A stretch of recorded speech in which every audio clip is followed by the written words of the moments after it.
성도의 교제란 하나님의 가족이 된 형제와 자매들이 가지고 있는 것을 서로 나누는 것입니다. 그런데 우리 성도 간에 가장 많이 나누는 것이 무엇이겠습니까? 말입니다.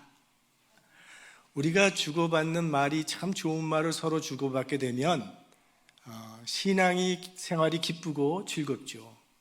그러나 나쁜 말을 잘못 주고받으면 우리 신앙에도 손해가 날 뿐만이 아니라 이 교우 관계에도 금이 가게 되어 있습니다. 그래서 오늘은 이 언어 생활에 대해서 말씀을 드리려고 합니다. 하나님께서 우리 인간을 하나님의 형상대로 창조하셨다고 했는데 이 하나님의 형상 가운데 하나가 언어입니다. 언어는 의사를 소통하는 도구입니다. 인간은 언어를 사용해서 자신의 뜻과 생각을 상대방에게 전달할 수 있는 능력을 가지고 있습니다. 동물들도 어느 정도는 자기들끼리 소통할 수 있는 그 언어가 있지만 그건 아주 원시적이고 지극히 본능적인 표현인 것 뿐이지 그 이상의 어떤 생각이나 사상을 전할 수 있는 그런 능력은 없습니다. 그래서 동물들은 태고 쪽이나 지금이나 발전이 없이 늘 같은 모습으로 살아가고 있는 것입니다. 그러나 우리 인간은 언어로 사상을 말하고 철학을 논할 수 있는 능력을 가지고 있기 때문에 동물과는 비교될 수 없는 놀라운 이 문명을 이루면서 살아갈 수 있게 된 것입니다.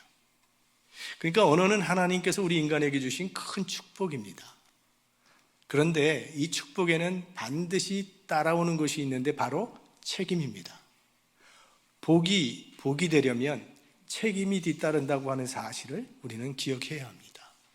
그래서 이 말 잘못했을 때는 죽고 사는 문제로까지 비약할 수 있습니다. 구약 성경에 보면 이 사울 왕이 전사하게 되는데요. 사울 왕이 죽었을 때 어떤 사람이 그 사울 왕의 왕관을 손에 들고 급히 다윗을 찾아오게 됩니다. 그러면서 사울의 전사 소식을 다윗에게 전하면서 무슨 말을 하냐면 제 칼로 사울을 죽였습니다 하고 거짓말을 합니다. 그 말 때문에 그 사람은 처형을 당합니다. 아마 그렇게 거짓말을 한 이유는 이제 다윗이 왕이 될 것이라는 계산 속에서 한 자리 얻고 싶은 마음에서 거짓말을 했겠지만 다윗이 그 사람을 처형하면서 이렇게 말을 합니다. 사무엘하서 다윗이 저에게 이르기를 내 피가 내 머리로 돌아갈지어다 내 입이 내게 대하여 증거하기를 내가 여호와의 기름 부음 받은 자를 죽였노라 함이니라. 그 말이 참인지 거짓인지 나는 모르겠다. 하지만 네가 내 입으로 그렇게 말했으니 내 말대로 내가 갚겠다며 그를 처형시켜버린 겁니다. 그래서 잠언 18장에 보시면 미련한 자의 입은 그의 멸망이 되고 그 입술은 그의 영혼의 그물이 되느니라.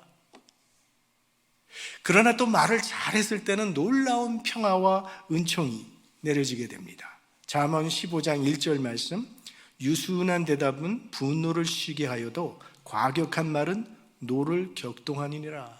우리나라에도 말 한마디로 천냥빚을 갚는다고 했지요. 그 말씀이죠. 어쨌든 말이 많으면요 실수도 많아지게 되는 것이고 말이 적으면 실수도 적습니다. 잠언 10장 19절 말씀 말이 많으면 허물을 면키 어려우나 그 입술을 제어하는 자는 지혜가 있느니라. 여러분 이런 사람들 보죠. 참 좋은 일 많이 해요. 또 수고는 수고대로 했는데 말 한마디 실수하는 바에 욕먹는 사람들 있죠. 이런 일대로 열심히 했는데 우리가 또 기억해야 할 것은 말에는 하나님의 심판이 따라온다는 사실입니다. 예수님께서 마태복음 12장에 말씀하시기를 내가 너희에게 이르노니 사람이 무슨 무익한 말을 하든지 심판날에 이에 대하여 신문을 받으리니 내 말로 의롭다함을 받고 네 말로 정죄함을 받으리라.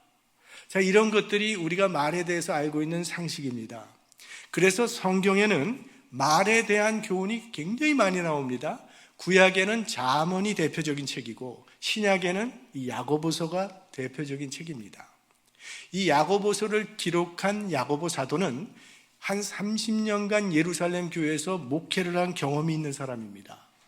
그가 목회하던 예루살렘 교회도 사람이 모인 교회이니까 문제가 있었고 교인 간에 어려움도 많이 있었습니다. 그럴 때마다 야고보 사도는 이 문제의 뿌리가 무엇인지를 생각해 보았고 해결점이 무엇인가를 찾아보았습니다. 그리고 그가 얻은 결론은 이 인간관계에서 발생하는 수많은 시험의 주된 원인은 이 말 때문이라고 하는 결론에 다다르게 된 것입니다. 아마 그것은 2000년 전이나 지금이나 다르지 않을 것이라고 생각합니다. 무책임한 말, 불필요한 말, 비난하는 말, 좌절시키는 말, 죽이는 말, 이런 말들 때문에 인간관계가 파괴되고 있다는 거죠. 그러니까 죽느냐 사느냐 그것이 문제가 아니라 말이 문제라는 거예요. 오늘 본문에 야고보 사도가 절대로 권하지 않는 직업이 나옵니다. 선생 되지 말라고 합니다. 1절, 내 형제들아 너희는 선생된 우리가 더 큰 심판받을 줄을 알고 많이 선생이 되지 말라. 선생이란 랍비를 말하는 것입니다. 그런데 유대인들이 가장 존경하는 사람이 랍비입니다. 그리고 유대사회에서 가장 중요한 위치를 차지하는 사람이 랍비입니다. 그럼에도 야고보가 랍비가 되지 말라고 한 이유가 있는데 랍비는 말하는 직업이기 때문입니다. 어떤 직업은요 하루 종일 한마디 안 해도 문제가 없습니다. 그런데 저 같은 사람이 여기 딱 올라와서 아무 말도 안 하면 그럴 수가 없거든요. 선생은 말을 해야 되는 직업이기 때문에 자연히 실수를 많이 하게 된다는 겁니다. 어쩌면 지금 야고보 사도는 자신의 간증을 하고 있는 것일지도 모릅니다. 30년 동안 목회를 해왔으니 자신이 실수한 말도 많았을 것입니다. 그로 인해 고통도 많이 당했을 것입니다. 그래서 자신도 선생이지만 선생 되지 말라고 만류하는 것이죠. 이 야고보 사도가 바라보는 온전한 인간상이 어떤 사람인가? 2절에 야고보가 인정하는 온전한 사람이 나옵니다. 우리가 다 실수가 많으니 만일 말에 실수가 없는 자면 곧 온전한 사람이라. 능히 온몸도 굴레 씌우리라. 그러니까 말에 실수가 없는 사람은 완전한 사람이라고 야고보 사도가 인정을 합니다. 얼마나 뼈저렸으면 이런 말을 했겠습니까? 그러면서 야고보 사도는 이 혀를 배의 키로 비유합니다. 4절 말씀에 또 배를 보라. 그렇게 크고 광풍에 밀려가는 것들을 지극히 작은 키로 사공의 뜻대로 운전하느니. 여러분, 지금은 이 큰 배들은요, 이건 마치 물 위에 떠다니는 도시처럼 큽니다. 그 안에 호텔도 있죠, 극장도 있죠, 음식점 있죠, 상점 있죠, 없는 거 없이 다 있어요. 그 큰 배를 이루고 있는 쇳덩어리의 무게가 얼마나 무겁겠습니까? 그런데 그렇게 크고 그렇게 무거운 배를 무엇이 조종하고 있습니까? 배 맨 밑바닥에 눈에 잘 보이지도 않는 키라는 것이 있는데 그 조그마한 키가 그 어마어마한 배를 조종한다는 거예요. 그러니까 배는 키가 생명입니다. 사람은 혀가 인생의 키입니다. 말 잘하면 성공할 수도 있고 말 잘못하면 암초에 파손하기도 한다는 거예요. 그 다음에 이 혀를 불에 비유를 합니다. 5절 6절 말씀 보라. 어떻게 작은 불이 어떻게 많은 나무를 태우는가. 혀는 곧 불이요 불의의 세계라. 혀는 우리 지체 중에서 온몸을 더럽히고 생의 바퀴를 불사르나니 그 사르는 것이 지옥불에서 나느니라. 여러분, 성냥 하나 그어대는 거 간단하죠. 그냥 그어대면 됩니다. 그런데 결과는 엄청나다는 거예요. 별 생각 없이 무심코 던진 성냥개비 하나가 산 전체를 불태워버립니다. 우리는 캘리포니아에 살면서 산불을 많이 경험하고 있지 않습니까? 아마 우리도 이와 같은 경험이 한 번쯤은 있을 겁니다. 때로는 내가 던진 한 말이 다른 사람의 마음에 불을 지릅니다. 그런가 하면 다른 사람이 내 마음에 불을 지른 경험도 있었을 것입니다. 가장 쉽게, 가장 많이 짓는 죄, 그게 말로 짓는 죄입니다. 말하는 게 얼마나 쉬워요. 입만 열면 그냥 나오는데. 근데 결과는 엄청납니다. 남의 마음을 아프게 만드는 그런 결정적인 말 한마디를 하면요, 그 말은 그 사람의 마음의 모처럼 박혀서 그 사람은 병들게 할 뿐만이 아니라 심각해지면 죽음에까지 이르게 합니다. 그래서 잠언 18장 21절 말씀에는 죽고 사는 것이 혀의 권세에 달렸나니 혀를 쓰기 좋아하는 자는 그 열매를 먹으리라. 말 한마디가 사람 살리기도 하고 죽이기도 하는 힘이 있다고 그렇게 말하는 거예요. 그래서 말하는 훈련을 해야 합니다. 근데 그게 굉장히 어렵습니다. 야고보 사도가 그 어렵다고 말을 합니다.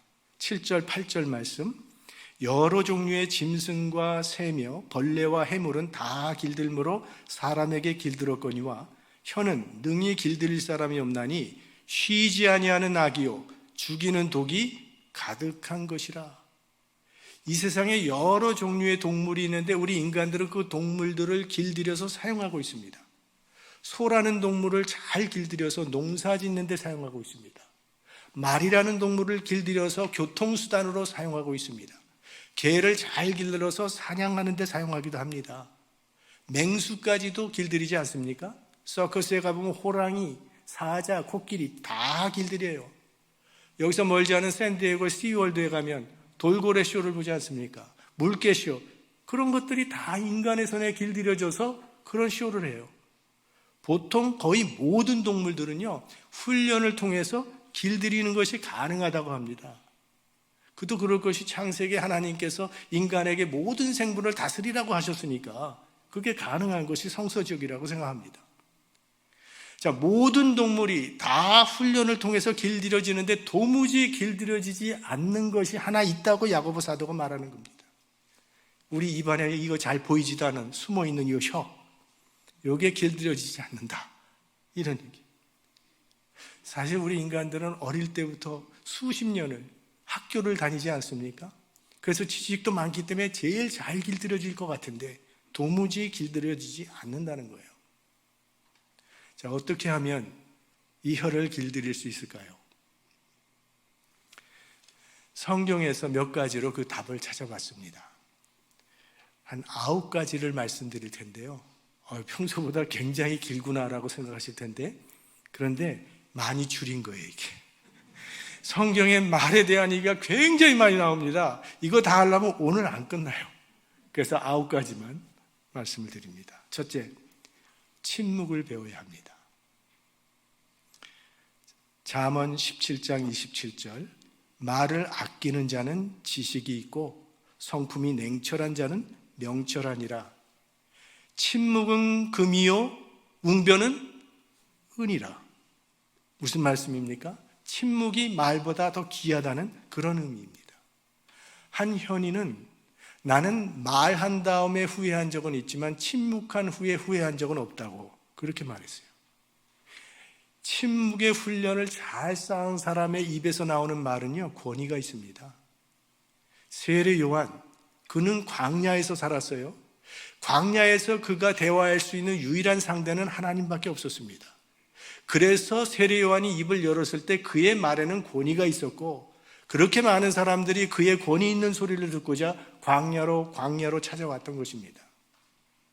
예수님께서는 새벽에 홀로 한적한 곳에 가서 하나님과 대화를 하시면서 하루를 시작하셨습니다. 그래서 예수님의 입술에서 나오는 말에는 권위가 있었던 거죠. 사람과 만나기 전에 먼저 하나님과 만나는 침묵의 훈련, 그래서 그걸 quiet time이라고 부르죠. QT, 필요하다는 거죠. 두 번째로, 말하기 전에 먼저 생각해야 된다는 겁니다. 잠언 15장 28절, 의인의 마음은 대답할 말을 깊이 생각하여도 악인의 입은 악을 쏟느니라. 동물과 인간이 다른 점이 있다면 동물은 조건 반사적으로 살아갑니다. 그러나 인간은 생각을 통해서 응답하며 살아갑니다. 동물은 react 하는 거고 인간은 respond 하며 살아간다는 거죠. 내가 키우는 개라 할지라도 내가 실수를 해서 꼬리 밟으면 깽 하고 짖죠. 짖어대요. 그러나 인간은 다릅니다. 어떤 사람이 내 발을 밟았어요. 아프죠. 그러나 꾹 참습니다. 고의가 아닐 테니까요. 그러면 상대방이 이내 사과를, 아이 미안합니다, 잘못해서 내가 발을 밟았군요. 그럼 저는 괜찮습니다. 그럴 수도 있죠. 왜? 아프면서도 그렇게 반응해요. 이것이 동물과 인간의 다른 점이죠. 요셉이 약혼녀 마리아가 임신했다는 소리를 들었을 때 경솔하게 입을 열지 아니하고 이거 어떻게 하면 좋을까 깊이 생각했다고 그랬어요, 성경에. 그때 하나님께서 그에게 계시를 주시고 어찌해야 할 바를 알려주셨습니다. 만약에 요셉이 약혼녀가 임신했다는 소식을 듣자마자 흥분해서 동네방네 소문내고 다녔다면 마리아는 돌에 맞아 죽었을 것입니다. 말하기 전에 생각해보고 하는 것이 좋습니다. 세 번째로, 말하기 전에 잘 들어야 합니다. 잠언 18장 13절, 사연을 듣기 전에 대답하는 자는 미련하여 욕을 당하느니라. 지혜로운 사람의 특징 중에 하나는 남이 말할 때 잘 경청합니다. 미련한 사람은요, 듣기는 싫어하면서 말하기만 좋아해요. 많이 들으셨죠? 왜 귀가 들이고 입이 하나인지. 말은 절반만 하고 듣기는 2배로 잘 들으라는 뜻이라는 거예요. 또 입은 열 수도 있지만 닫을 수도 있어요. 그러나 귀는 항상 열려 있는 이유는 남의 말 할 때 차단하지 말고 끝까지 잘 들으라는 뜻이라는 거예요. 남이 말을 할 때 그 사람의 말은 듣지 아니하고 저 사람 말이 끝나면 무슨 말을 할 것인가 자기 생각만 하고 있다가 끝나자마자 말하는 사람들이 있죠. 벽에 대고 말하는 심정이 되는 거죠. 잘 듣는 훈련 필요합니다. 듣되 분별력 있게 골라 들어야 합니다. 아무 소리나 무분별하게 들으면 더 큰 문제가 생깁니다. 우리 인류의 죄가 어디서부터 시작됐는지를 생각해 보십시오. 사탄의 소리를 무분별하게 들었기 때문에 인간은 타락의 길로 들어가게 되었던 것입니다. 어떤 사람은요, 만나기만 하면 시험될 말만 골라서 하는 사람들이 있어요. 좋은 소리는 잘 들으시되 나쁜 소리는 걸러낼 줄 아는 분별력이 있어야 합니다. 좋은 말은 잘 들으면 내 인생에 큰 유익이 돼요. 우리 부모님 말 잘 들으면 우리 삶이 바로 서잖아요. 지혜자의 말을 들으면 내 인생에 큰 힘이 된다고요. 무엇보다도 하나님의 말씀 잘 듣는 것은 더욱 중요합니다. 왜? 믿음은 들음에서 나기 때문이죠. 잘 들어야죠. 또 편견이 없어야 합니다. 한쪽 이야기만 들으면 이 편견이라고 하는 죄를 범하게 됩니다. 편견이 생기면 진리를 볼 수 없게 돼요. 올바른 판단을 내릴 수가 없습니다. 그래서 법정에 가보시면 반드시 검사와 변호사 양쪽 사람들이 양쪽 이야기를 다 할 수 있는 기회를 줍니다. 그리고 배심원들은 그 이야기를 잘 듣고 공정하게 판단을 해서 결정을 합니다. 편견을 버리려면 양쪽의 이야기를 균형 있게 들어야 돼요. 그래서 귀가 양쪽에 달린 거라 그러잖아요. 한쪽만 듣지 말고 양쪽을 다 들으라는 거죠. 교회 생활에는 어쩔 수 없이 인간관계가 복잡해지게 되어 있습니다. 그래서 비판의 소리가 들려오도록 되어 있습니다. 한쪽 이야기는 너무 잘 듣고 다른 쪽 이야기는 너무 안 들을 때 편견, 문제가 생기는 것이죠. 양쪽 말을 균형 있게 잘 들어야 합니다. 네 번째, 말은 적게 하는 것이 좋습니다. 전도서 5장 2절, 너는 하나님 앞에서 함부로 입을 열지 말며 급한 마음으로 말을 내지 말라. 하나님은 하늘에 계시고 너는 땅에 있음이니라. 그런즉 마땅히 말을 적게 할 것이라. 우리들은 너무 쉽게, 너무 생각 없이 너무 많은 말을 하며 살고 있습니다. 그로 인해서 어려움을 많이 겪게 되는 것이죠. 아니, 구역 모임을 하는데 나 혼자 1시간 계속 혼자만 말을 하고 있는 사람이 있다면 구역 모임 그거 두려워서 갈 수 있겠습니까? 아니 1분이면 될 말을 30분 이상 길게 끌면서 핵심 못 잡게 하는 사람들도 있어요. 우리가 말을 안 해서 당하는 시험은 거의 없습니다. 그러나 말이 많아서 당하는 시험은 대단히 많습니다. 그러니까 말은 절제할수록 좋습니다. 5번째, 내가 책임질 수 있는 말만 하십시오.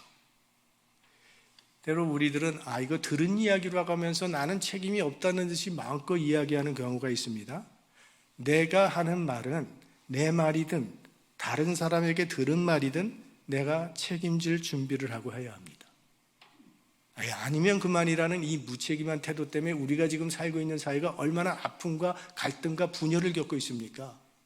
얼마나 그런 말들 때문에 피해를 입는 사람들이 많이 있습니까?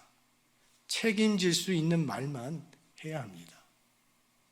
6번째, 내가 하는 말이 덕이 있는가를 물어봐야 합니다.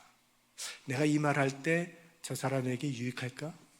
우리 교회에게 이게 유익한 말인가? 예스면 하는 게 좋습니다. 칭찬은 본인이 안 듣는 데서 하는 것이 훨씬 선한 것이고, 헐뜯는 말은 본인이 안 듣는 데서 하는 것이 더욱 악하다고 그랬어요. 제가 언젠가 식당에서 식사를 하고 있는데 뒷테이블에서 계속 이야기가 들리는데 무슨 얘기가 나오냐 하면 자기 교회 비난하고 자기 교회 목사님 비난하고 장로님 욕하고 교인들 비난하는 그런 이야기가 끊임없이 들리는 거예요. 그런 사람들 어느 교회나 다 있습니다. 문제는 그런 말을 들을 때 한자리에 있으면서도 아무 말도 하지 않는 사람들입니다. 그 말에 동의하기 때문에 말하지 않을 수도 있겠지만 동의하지 않으면서도 인간관계 때문에 아무 말도 하지 않는 것은 그 말이 옳다고 묵인하는 것이 되는 것입니다. 그렇게 되면 악순환은 점점 깊어져 가고 내 영혼까지도 병들게 되는 거죠. 전도서 3장 7절, 찢을 때가 있고 꿰맬 때가 있으며 잠잠할 때가 있고 말할 때가 있으며, 갈라디아서 6장 1절, 형제들아 사람이 만일 무슨 범죄한 일이 드러나거든 신령한 너희는 온유한 심령으로 그러한 자를 바로잡고 네 자신을 돌아보아 너도 시험을 받을까 두려워하라. 말해야 할 때는 말하는 용기가 필요하다는 거예요. 사랑 안에서 진리를 말하는 것, 그게 그리스도인의 용기입니다. 사랑 안에서 진리를 말할 때 악순환의 고리가 끊기고 비로소 사랑과 진리의 진정한 성도의 교제가 이루어지게 되는 것이죠. 7번째, 칭찬과 격려의 말을 많이 사용하십시오. 잠언 25장 11절, 경우에 합당한 말은 아로새긴 은쟁반의 금사가니라. 잠언 16장 24절, 선한 말은 꿀송이 같아서 마음에 달고 뼈에 양약이 되느니라. 한국에서요, 한 기업에서 캠페인을 벌였는데 무슨 캠페인을 벌였냐 하면 동료에게 하루에 한 가지씩 칭찬하는 캠페인을 했어요. 그리고 그 캠페인을 한 후에 그 기업의 생산량을 측정해 봤더니 월등히 생산량이 높아졌다는 그런 기사가 신문에 발표된 적이 있었습니다. 칭찬은 고래도 춤추게 한다며요. 칭찬하는 말, 격려하는 말, 그건 우리 가운데 많이 하면 많이 할수록 좋습니다. 우리가 구역 모임에서 우리들이 나누는 좋은 말들, 칭찬하는 말, 그런 격려하는 말을 통해서 우리의 구역이 춤추는 구역이 되었으면 좋겠습니다. 우리가 선교회로 모일 때마다 우리 선교회가 춤추는 선교회가 되었으면 좋겠습니다. 우리 풀러턴 장로교회가 기쁘고 춤추는 교회가 되기를 바랍니다. 칭찬, 격려, 돈 드는 것도 아닙니다. 말로 격려해 주는 것, 교회가 춤추게 되는 그런 원동력이 된다는 거죠. 8번째, 말이 곧 기도입니다. 우리가 평소에 하고 있는 모든 말들 하나님은 다 듣고 계십니다. 그러므로 우리가 하는 말은요, 기도의 의미가 있는 겁니다. 그리고 하나님은 우리가 기도하는 대로, 우리가 말하는 대로 이루어지게 하실 것입니다. 민수기에 보면 가나안 땅을 정탐하고 온 정탐꾼들이 이스라엘 백성들에게 보고를 했을 때 이스라엘 백성들이 그 보고를 듣고 하나님께 원망했다 그랬어요. 아니, 이럴 거라면 차라리 우리가 애굽 땅에서 죽었으면 좋을 뻔했더라. 차라리 광야에서 죽었으면 좋았을 것을 왜 여기까지 끌고 오셨느냐? 막 원망을 했을 때 하나님께서 그들에게 말씀하십니다. 민수기 14장 28절. 너희 말이 내 귀에 들린 대로 내가 너희에게 행하리니 너희 시체가 이 광야에 엎드러질 것이라. 결국 믿음의 보고를 했던 갈렙과 여호수아만이 가나안 땅에 들어가게 되었고, 원망하고 차라리 여기서 죽었으면 좋겠다고 말했던 그 모든 사람들은 모두 광야에서 죽었습니다. 하나님은 우리 말에 귀를 기울이고 계십니다. 하나님은 귀에 들려진 대로 그대로 이루어지게 하실 것입니다. 그러므로 좋은 말, 축복하는 말을 많이 하십시오. 그런 말은 나를 위한 기도가 되는 것입니다. 마지막으로 드디어 9번째, 말은 신앙인의 인격입니다. 오늘 야고보서 3장 11절 12절 말씀에 샘이 한 구멍으로 어찌 단물과 쓴물을 내겠느뇨? 내 형제들아, 어찌 무화과 나무가 감난 열매를, 포도나무가 무화과를 맺겠느뇨? 이와 같이 짠물이 단물을 내지 못하느니라. 무슨 말인가 하면 말은 절대로 우연히 나오는 것이 아니라는 것입니다. 우리 안에 가득한 그것이 입으로 나오는 것이라고 말씀하는 거예요. 뿌리와 열매는 같다는 것이죠. 마음에 악이 가득하면 악한 말이 나오는 것이고, 마음에 선이 가득하게 들어있으면 선한 말이 나오게 되어 있다는 거예요. 마음이 원인이고 말은 열매며 결과라고 말씀하고 있는 것입니다. 그러므로 우리 마음이 하나님의 말씀으로 가득 채워져서 그 말씀의 다스림을 받을 때 우리는 바른 말을 할 수 있게 된다는 거죠. 하나님의 말씀이 나의 마음과 나의 생각과 나의 입술을 다스려 주시면 우리가 입술을 통해서 우리가 말을 할 때마다 그 말은 은혜로운 말이 되고 덕스러운 말이 되고 영혼을 소생시키는 하나님의 사랑과 은혜가 우리의 입술을 통해서 나타나게 될 것입니다. 여러분의 입이 이처럼 복된 소리를 전하는 거룩한 입술이 될 수 있기를 주님의 이름으로 축원합니다.